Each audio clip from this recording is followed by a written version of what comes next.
जय यीशु सभी को। मत्ती सुसमाचार 15 अध्याय 21 से 28 तक के पद, जहां हम देखने को मिलता है जब परमेश्वर एक शहर को छोड़ के दूसरे शहर की ओर निकल रहे थे, तब एक कनाई स्त्री परमेश्वर के पास आके रोते हुए देखने को मिलता है कि परमेश्वर मेरी बेटी को तू चंगा कर। उसके जीव में शैतान ने ग्रसित है प्रभु परमेश्वर। तब लेकिन परमेश्वर वहां चुप रहता है, वो अपने रास्ते में चलते हुए देखने को मिलता है। लेकिन जब वो शिष्य सुनते हैं तो शिष्य जल्दी चिढ़ जाते हैं, बोलते हैं ये स्त्री को यहाँ से भगाइए, परमेश्वर परेशान कर रही है बहुत देर से। शिष्यों को वो परेशानी को समझने में असंभवित हमको देखने को मिलता है। लेकिन परमेश्वर वहाँ बोलता है काम भटके भूले हुए भेड़ों को संभालना है, हम वही करने के लिए यहाँ इस धरती पर आए हैं।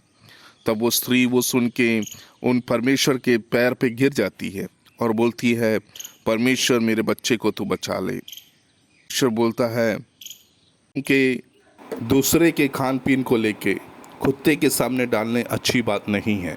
तो उसी बात को पकड़ते हुए स्त्री बोलती है कुत्ते भी मालिक के टेबल से नीचे गिरे हुए सामान को खाते हैं।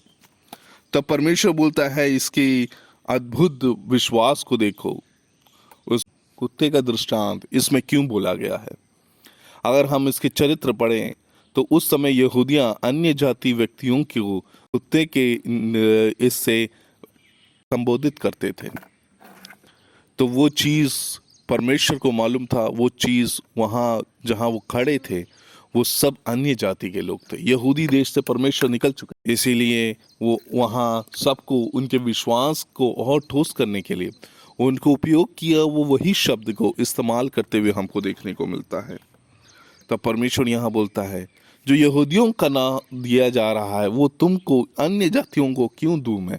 परमेश्वर अन्य जाति के लिए भी तो परमेश्वर है, क्योंकि परमेश्वर वहाँ पहले बोलते हैं मैं यहाँ, अगर आप 24वां पद पढ़ते तो परमेश्वर खुद उसको बोलते हुए हमको देखने को मिलता है मैं भूले भटके इस्राएली भेड़ों के लिए हूँ, हमको देखने को मिलता है। सो यहाँ हमको कई बात हम अपने दृष्टांत में हम समझते हैं कि क्या हो रहा है, लेकिन वहाँ स्त्री कुछ रिएक्ट ना करके परमेश्वर ने जो दृष्टांत इस्तेमाल किया वही दृष्टांत को वहाँ उपयोग करते हुए उसके जीवन में वहाँ परिवर्तन लाने के लिए वो कोशिश करते हुए हमको देखने को मिलता है। तब परमेश्वर बोलता है तेरे विश्वास तेरे को जीत लिया, और वो विश्वास के कारण उसके जीवन में परिवर्तन आते हुए हमको देखने को मिलता है। और उसी समय उनकी बेटी की पूर्ण रूप से चंगाई हो जाती है। परमेश्वर का यहाँ एक और है, तुम्हें शायद रास्ते सारे बंद मिलेंगे, लेकिन उस छोटी सी भी रास्ता तुम्हें अगर दिखाई दे तो उसको फॉलो करके या उसको पालन करके आगे बढ़ने के लिए हमको कोशिश करना चाहिए।